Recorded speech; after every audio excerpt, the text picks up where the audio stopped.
跟着节气是相应的，要不然的话会非常严重的影响了生理健康。为什么呢？如果我们在摄取上如果不加以节制的话，开始的时候不觉得有害哦，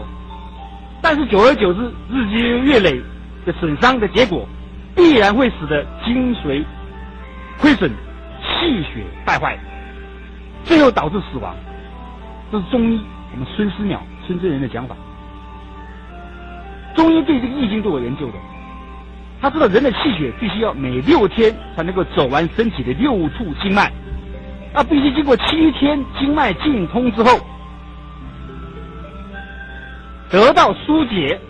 气血才能够完成通行1周。因此夫妻之间的每一次行房之后